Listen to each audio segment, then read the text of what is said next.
जन हे वळ जेथे भाग 9. भावे पहाटे वारले असं सांगून विश्वास निघून गेला. मधुकरनं बातमी ऐकली. तो जागचा हलला नाही. कौलारांच्या उंच-नीच लाटांकडं सारखा बघत राहिला. विषादाची काळी वलय त्याच्या भोवताली पसरत राहिली. कोणी जवळ गेला असता तर त्याला ती जाणवली असती व तो एकदम दूर झाला असता. परंतु मधुकरची ती नेहमीचीच वृत्ती होती. या बातमीमुळं काही विशेष बदल झाला होता असं नव्हे. शेवटी त्यानं लांबलचक जांभई दिली आणि तो खिडकीपासून दूर झाला.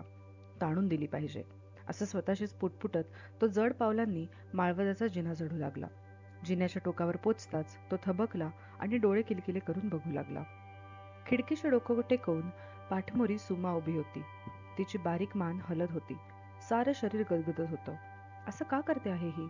मधुकरला नवल वाटलं. सकाळचं कामधाम सोडून अशी वेड्यासारखं काय करते आहे इथे?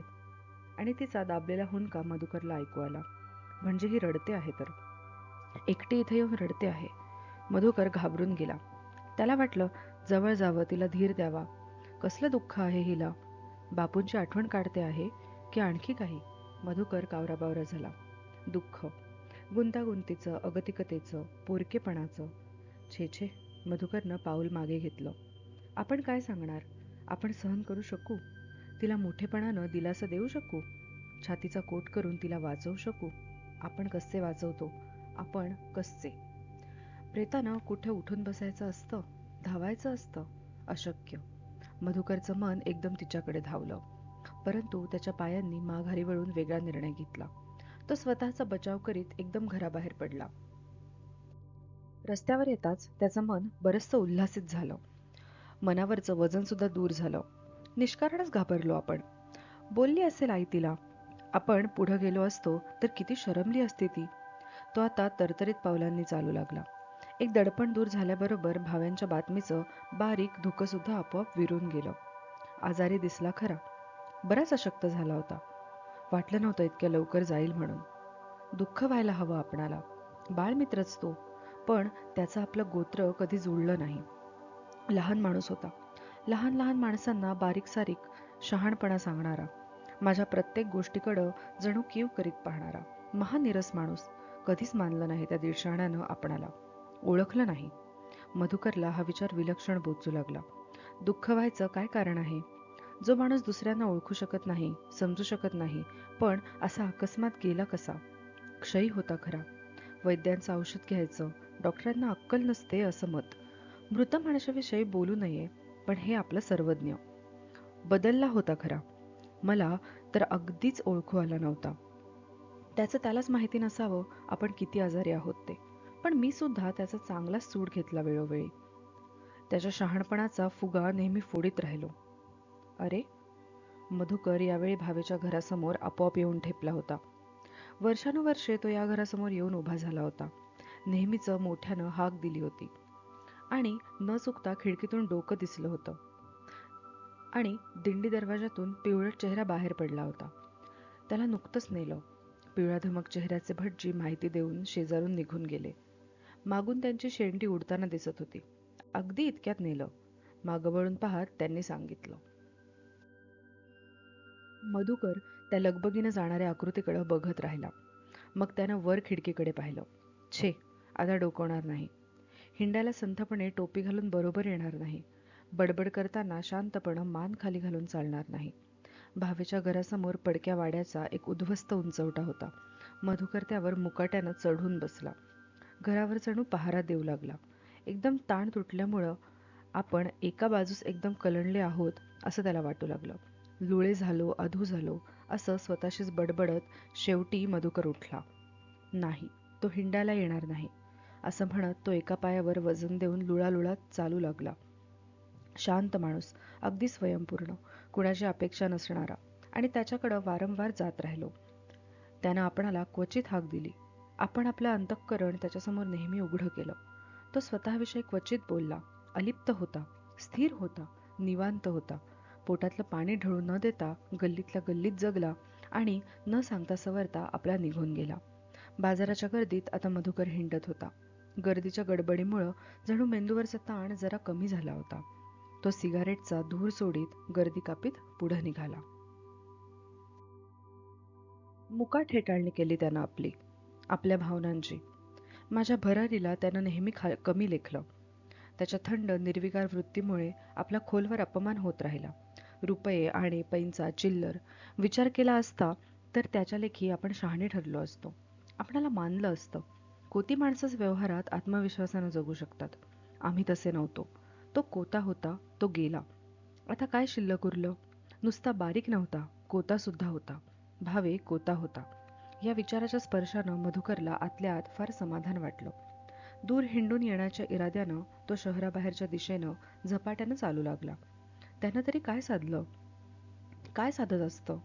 शिल्लक उरत असतं? बापू गेले काय उरलं? भावे गेला काय उरलं? मीही जाईन. पण ही बैचेनी कशाची? तडफड कशाला? मन मानेल तिथं डोकं टेकवून प्राण का सोडता येऊ नये? हळूहळू कुजण्यापेक्षा एकदम आदळून शतशः तुकडे का होऊ नयेत? मी कबूल केलंच आहे. व्यर्थपणा कबूल केलाच आहे. पण भावेला तेवढंच कुठं सांगायचं होतं? त्याला शिकवायची खोड होती. शिकवल्याने कुठे माणूस शिकतो? आणि संथपणा कुजण्याचाच उपदेश करायचा तो.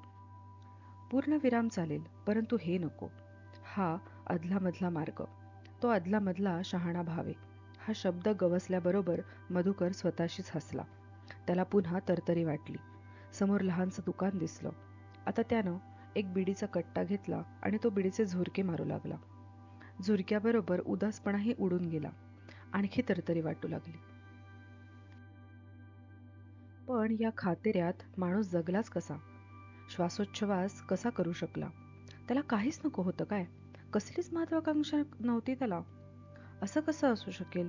कोणाला सत्ता हवी असते, कोणाला संपत्ती, कोणाला अद्भुत पराक्रम. याला तर काहीच नको होतं. कनक नको, कांता नको, सत्ता नको. हा तर सर्वस्वी अलिप्त होता, विरक्त होता.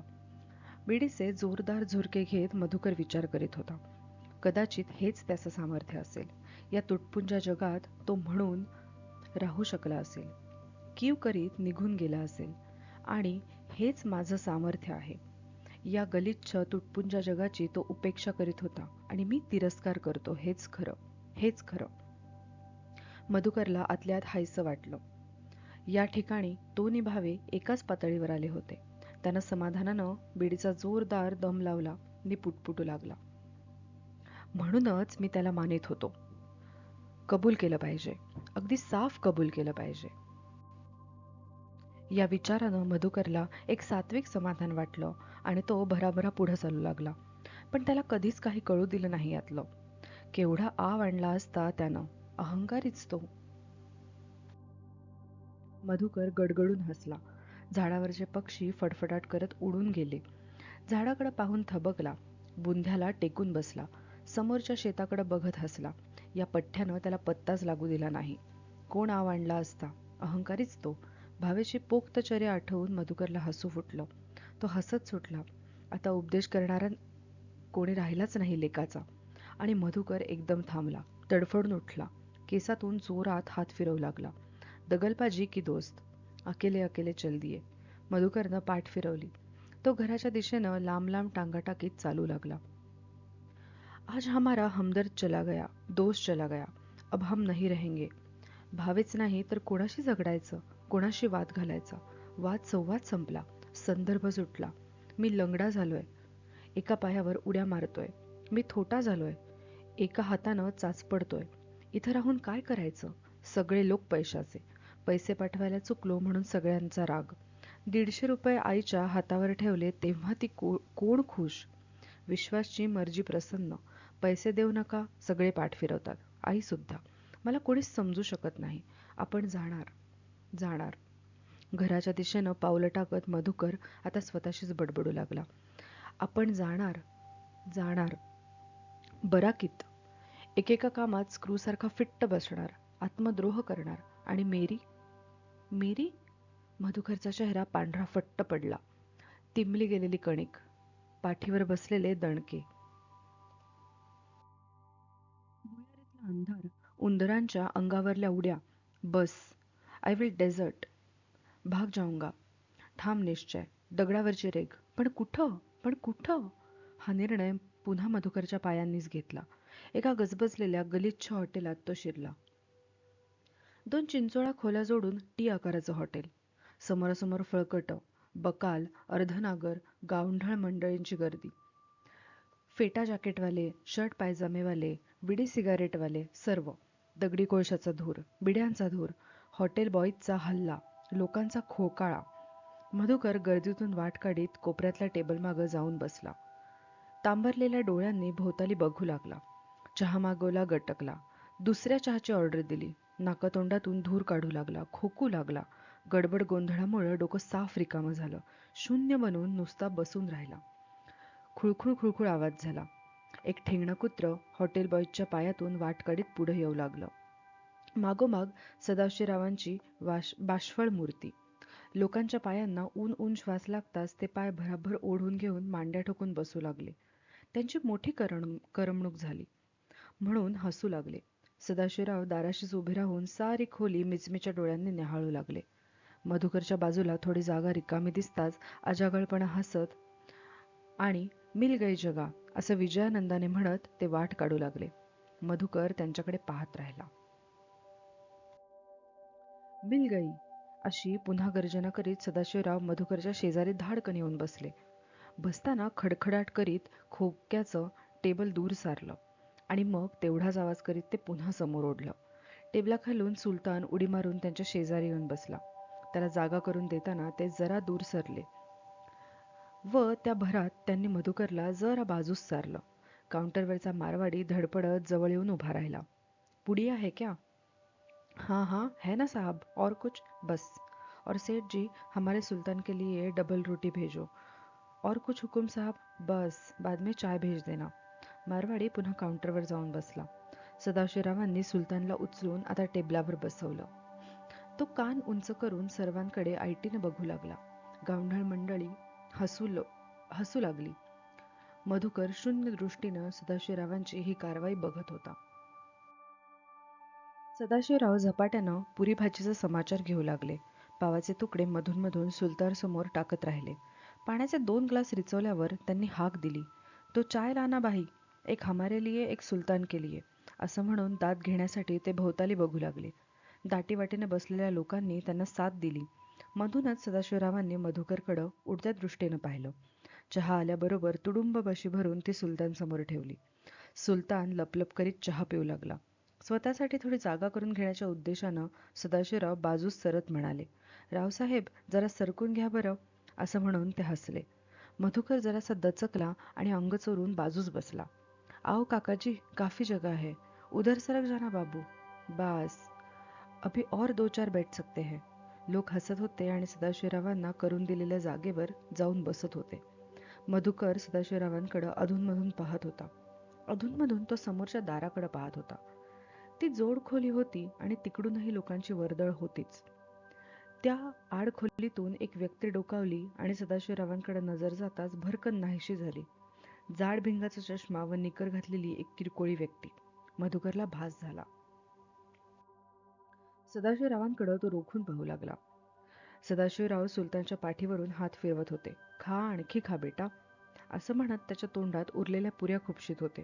मधुकरनं थकलेली दृष्टी सदाशिवरावांवरनं काढून घेतली. बसल्या बसल्या तो बिडीचे झुरके घेऊ लागला. जरा बाजूला सरकून घ्या रावसाहेब. मधुकरला बाजूस ढकलीत सदाशिवरावांनी आणखी एकाला जागा करून दिली आणि ते हसले. त्या कुत्र्याला बाहेर फेका अगोदर. मधुकर एकदम ओरडला.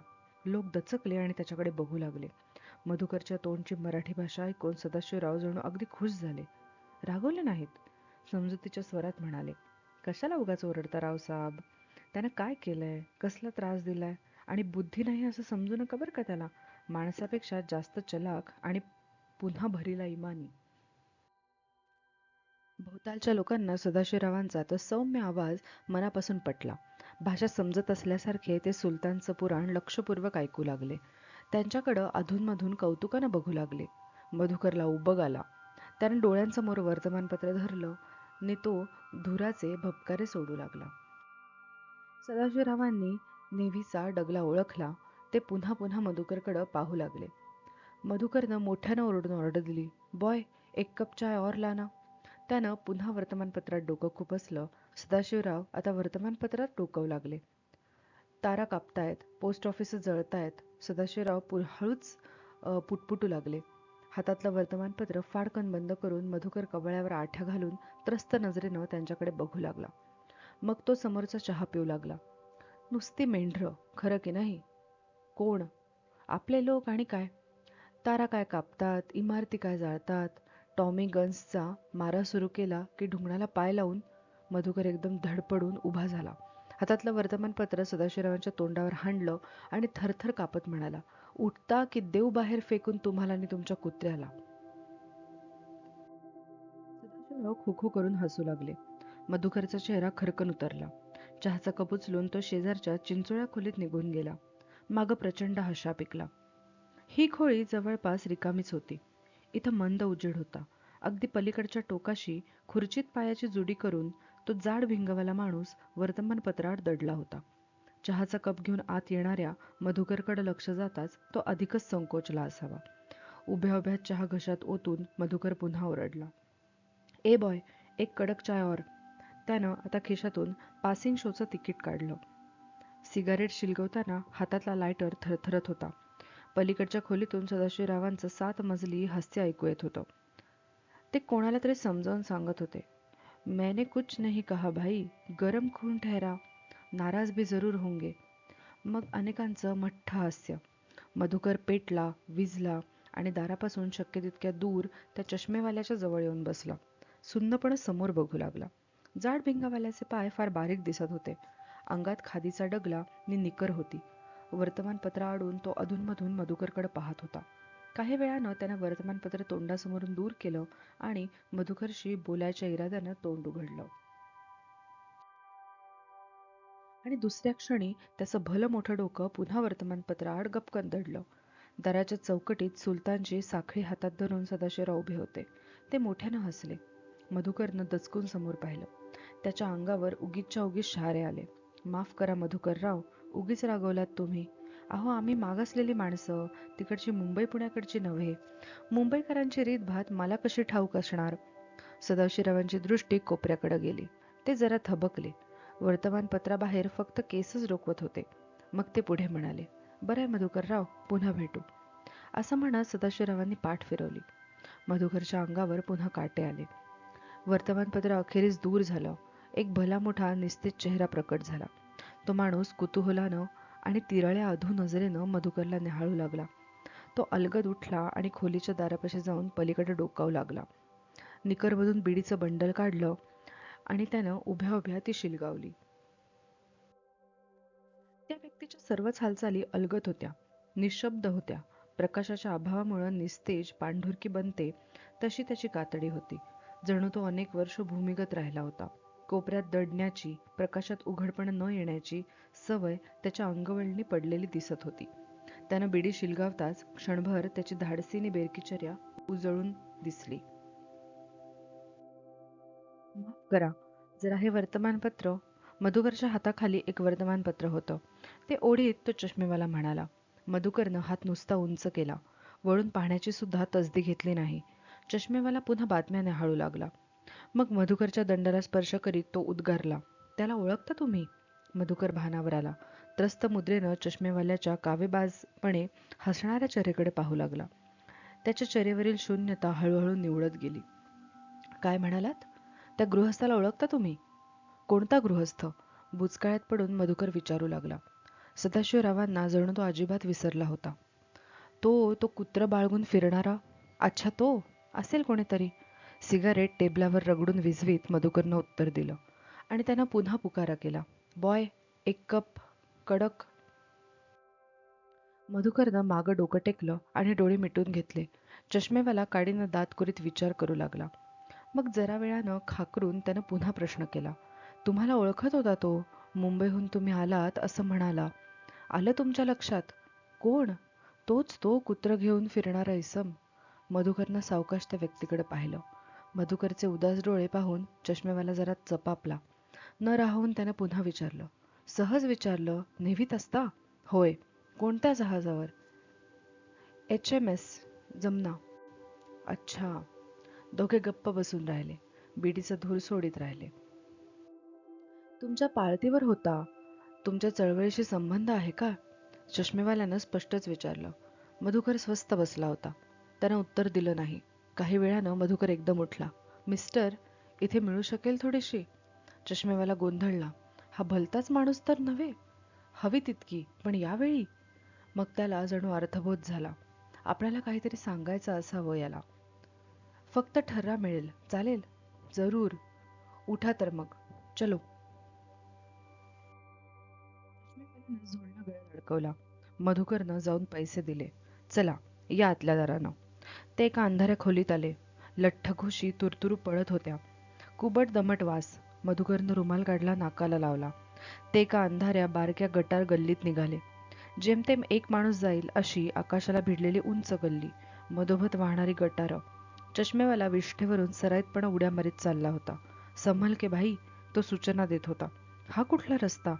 यहाँ बाबू लोग नहीं रहते. बिलकुल मिल एरिया के रास्ते पर निकलेगा. दोघे मागोमाग चालत राहिले. मुख्य रस्त्यावर आले. बकाल उखडलेला रस्ता. उस कुत्तेवाले को झांसा देना जरूरी था.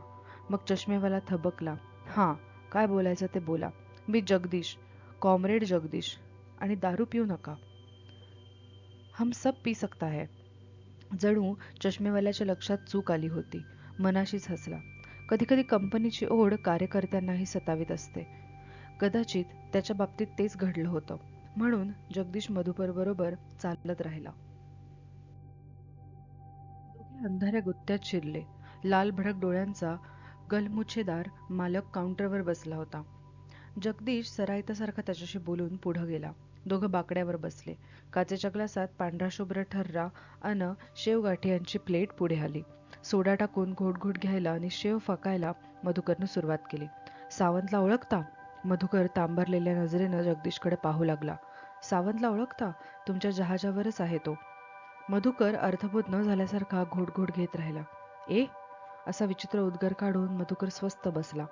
बराच वेळ दोघं गप्प बसले. जगदीशनं त्याचा दंड धरून म्हटलं, उठा, चलो.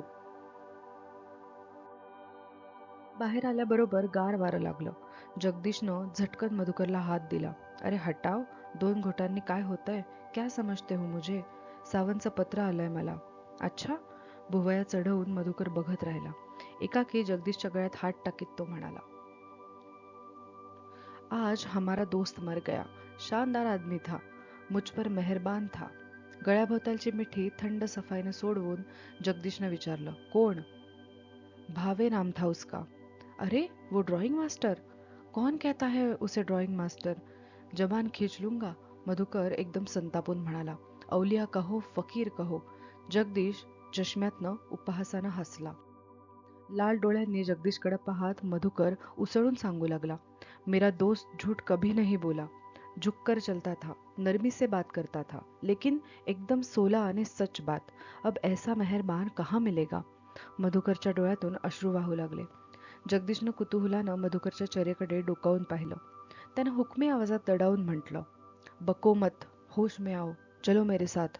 मधुकर निमूटपणे त्याच्या मागोमाग चालू लागला. ते आता गल्ल्याबोळ्यातून जात होते. आंधळ्या नजरेनं खालची जमीन न्याहाळीत ठेंगणा जगदीश तुरुतुरु चालत होता. कुबड काढून बेडकासारख्या उड्या मारीत केर कचरा घाण ओलांडीत होता. तो बारीक बारीक गल्ल्यांचा पक्का माहितगार दिसत होता. त्याच्या प्रत्येक हालचालीत दृढ आत्मविश्वास प्रकट होत होता. एका चिंचोळ्या गटार गल्लीत येताच मधुकर ओरडला, कहाँ ले आए यार? यहाँ तो बदबू के मारे दिमाग फट रहा है. चुप रहो, चले चलो. जगदीश रुक्ष आवाजात म्हणाला. मधुकर मुकाट्याने चालत राहिला. काही वेळानं तो एकदम उत्साहानं ओरडला, वा भाई, अच्छे मिल गए तुम. एका आडगल्लीच्या दाराशी ते उभे होते. जगदीशनं कुलूप काढून दार उघडलं. आत जाऊन स्विच ओढला. जगदीशच्या कुबडदार पाठीवर जोरात थाप देत मधुकर उत्साहानं ओसंडत बोलू लागला, बड़ी मेहरबानी की भाई. मैं तो अकेला आदमी हूँ, बिलकुल अकेला. मला कोण समजता तुम्ही? आराम खुर्चीचं कापड जोरात झटकीत आणि धुराळा उडवीत जगदीश उद्गारला, काम के आदमी हो, काम के आदमी बन सकते हो. अच्छा? बेहद खुश होऊन आणि आराम खुर्चीत एकदम कोसळत मधुकर उद्गारला, हां, तुमच्यासारखी माणसं मोठाली कामं करू शकतात, जीवावरची. वाह, बिलकुल 16 आने बात कही तुमने. तुम्ही कसं ओळखलं? हां? कान तुटके कप संथ सपाट्याने विसळीत जगदीश उद्गारला, तो इंटेलिजन्स ब्रँचचा माणूस होता. जानते हो? कोण? तो कुत्रा बाळगून फिरणारा, म्हणून तुमची ओळख करून घ्यावीशी वाटली. नेव्हीमध्ये? माझ्या पाळतीवर? अच्छा. आ? सरकारी हेरखातं आपणावर पाळत ठेवीत आहे. या विचारानं मधुकर एकदम खुश झाला. आपका नाम? जगदीश. मधुकरच्या चेहऱ्यावर काहीच फरक पडला नाही. जगदीश खोलीची साफसफाई करू लागला.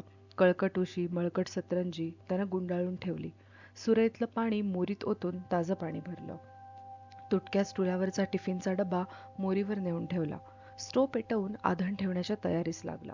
मधुकर हे सारं आरामात पाहत होता. कधी जगदीशकडे, कधी भिंतीवरच्या लेनिनकडे, तर कधी बाहेरच्या गटाराकडे. भाई, देर तो नहीं हो रही है? जगदीशनं विचारलं. कसली देर? घरी परतायला? घरी? अच्छा, बिलकुल ठीक. मधुकरच्या नजरेसमोरून घराची प्रतिमा तरळून गेली. किती वाजले असतील? 12-12:30चा सुमार.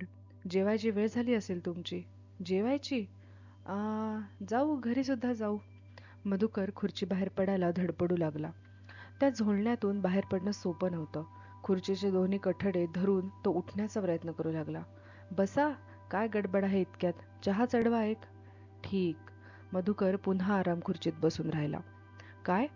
नेव्हीवाल्यांमध्ये खूप खळबळ चालू असेल नाही? सावंतशी ओळख करून घ्या एकदा. मधुकरनं उत्तर दिलं नाही. धुराचे गुच्छावर गुच्छ सोडीत तो त्याच्याकडं नुसता बघत बसला. जगदीशनं त्याच्याकडे रोखून पाहिलं. वेगळ्याच दिशेनं प्रयत्न करायचं ठरवलं. फार उदास दिसता तुम्ही. अधू डोळ्यांनी मधुकरकडे पाहत चष्म्याचं भिंग पुसत जगदीश उद्गारला. हा भाई, जगायचं कशाला असतं तेच कळत नाही मला. तुम्ही सांगाल? जगदीश करमरत माणूस. आधी दहशतवादी, मग मार्क्सवादी आणि म्हणून मजूर चळवळीत. दुसरं महायुद्ध सुरू होईपर्यंत भूमिगताचं जीवन जगलेला. क्रांतिकारक आणि राष्ट्रीय चळवळीच्या अगदी तळातून वाहणारा. दुसऱ्या महायुद्धात हिटलरने रशियावर आक्रमण केल्यानंतर तो उघडपणे काम करीत होता. परंतु त्याच्या रिफ्लेक्स ॲक्शन्स अजून जुन्याच होत्या. निष्ठावंताचं जीवन. त्याला मधुकरचा प्रश्न अतिशय बोचला. साहित्यिक झुरळ दिसतंय, फुकटचे प्रश्न विचारणारं. त्याची सहानुभूती एकदम आटून गेली. वृथा विव्हळून जाहीरपणे गळा काढणारे कवी त्याच्यासमोरून तरळून गेले. नाव मागणारे, प्रशंसा मागणारे असे कितीतरी पुस्तकी भिकारी त्याला आठवले. अशांचे वाभाडे काढण्यात, त्यांना जखमी करण्यात त्यानं मनस्वी आनंद मानला होता. आपल्या वाग्बाणांनी त्यानं कित्येकांना रक्तबंबाळ केलं होतं.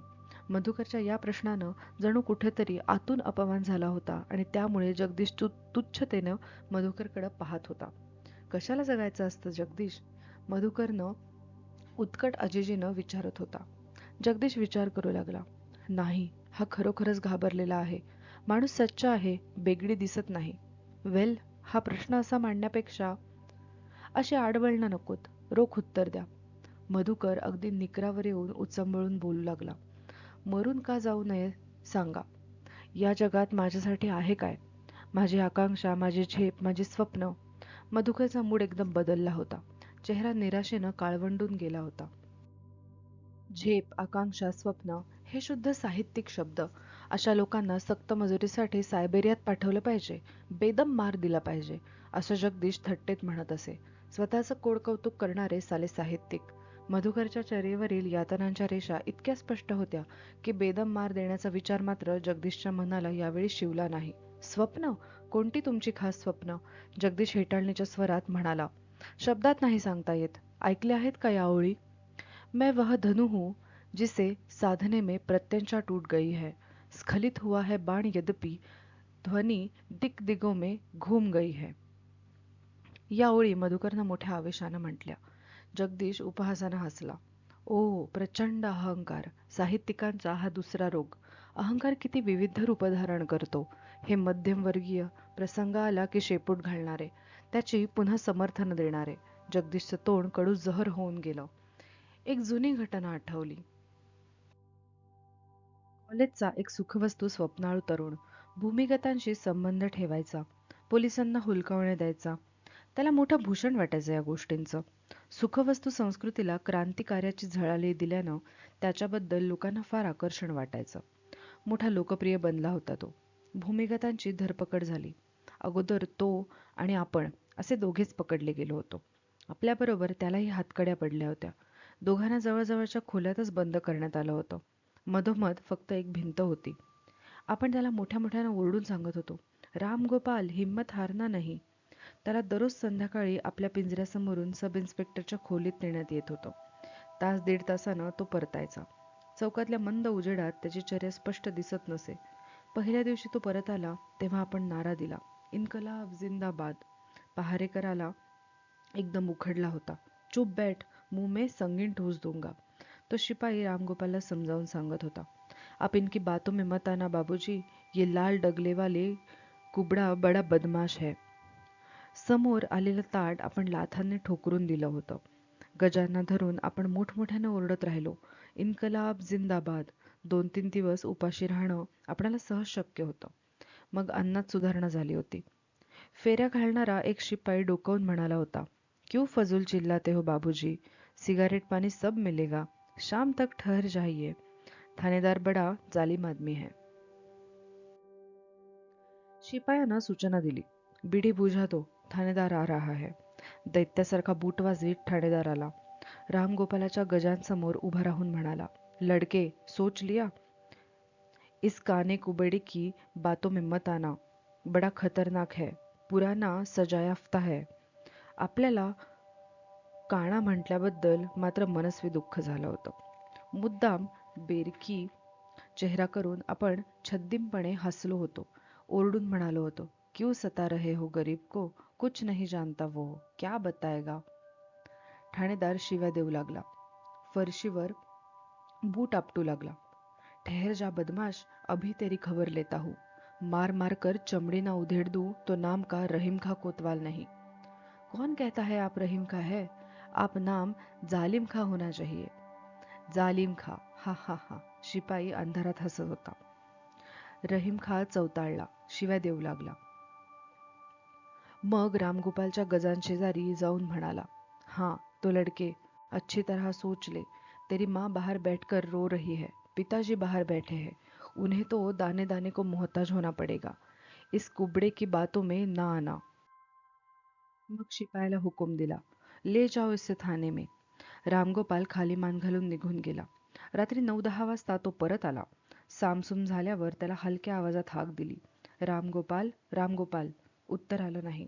भिंतीवर हलकेच टकटक केलं, पण परिणाम झाला नाही. दुसऱ्या दिवशी सकाळी त्याची सुटका झाली होती. त्यानं ओकून टाकलं होतं. सगळे पकडले गेले होते. जाताना म्हणाला होता, जगदीश, माफ कर देना.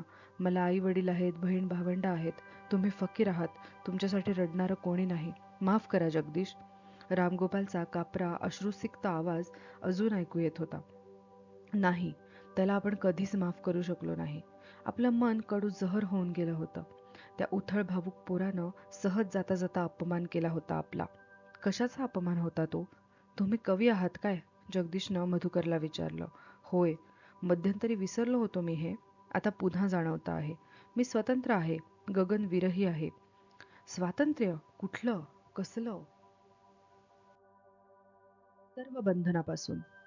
कुठली बंधनं, कसली बंधनं? सर्व सर्व. मी मुक्त निर्झर आहे. भाट भाट भाट. मधुकर स्वतःच्या कैफात वाहून गेला. जगदीश कंटाळला. त्यानं दीर्घ जांभई दिली. थांबा.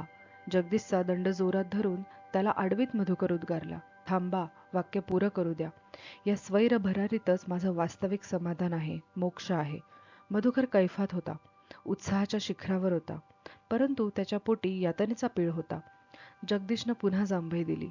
मधुकरला बाहेर घालवायची तो तयारी करू लागला.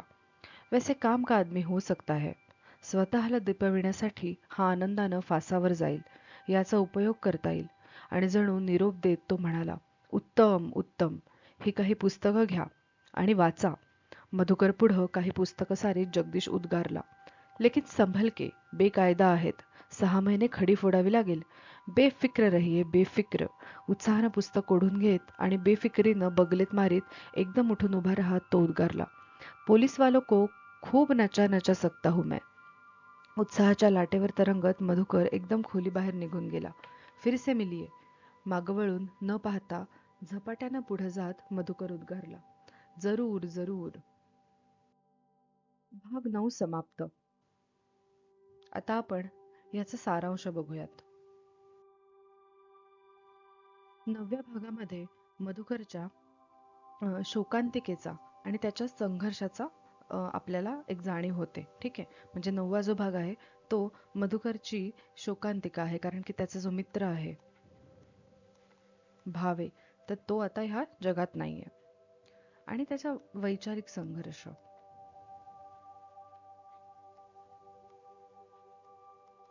कारण की भावेसारख्या एका स्थितप्रज्ञ मित्राच्या जाण्यानं मधुकरच्या आयुष्यामधला एक खूप मोठा संदर्भ तुटतो. मग याचे निष्कर्ष आपण पुढील प्रमाणे बघू शकतो बघा. जसं मृत्यू आणि पलायन.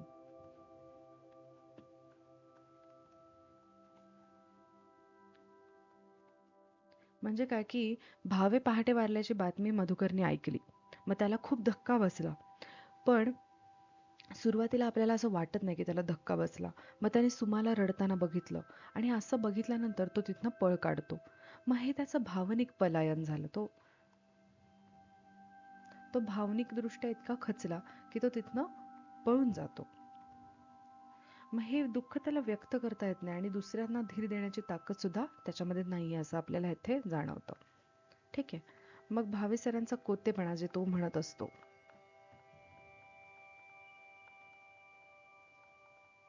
भावे सरांचे कोतेपण आणि सूड.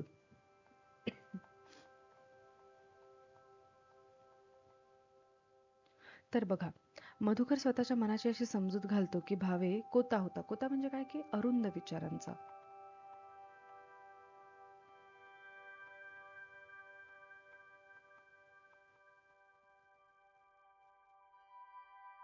ठीक आहे.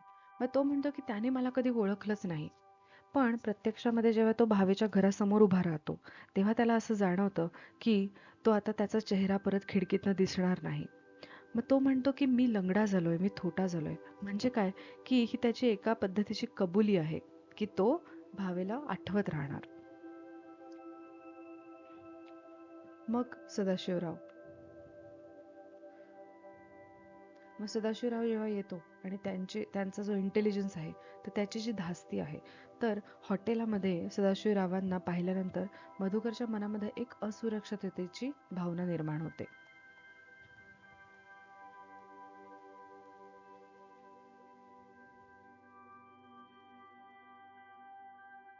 मग हा जो त्या सदाशिवरावाचा वावर आहे, तो मधुकरला अस्वस्थ करतो, आणि त्याच्या डेझर्टर असण्याचा, म्हणजे काय की लष्करातनं पळून आलेला, तर हे भय अधोरेखित करतं. ठीक आहे.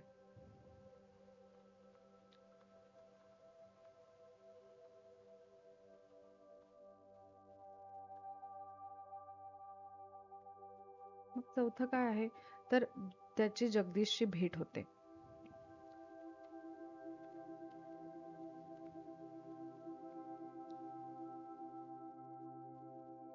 आणि मग त्याचे विचार, जगदीशचे विचार.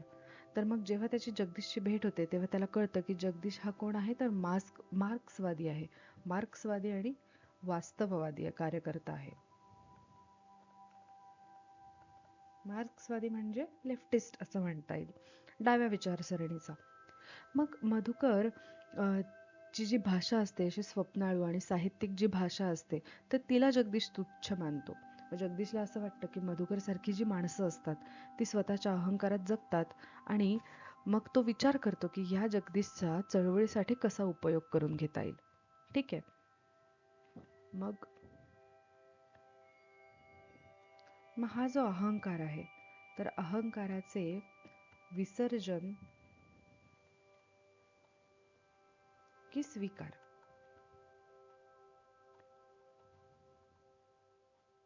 मधुकर स्वतःला गगनविहारी आणि मुक्त निर्झर असं जेव्हा म्हणवतो,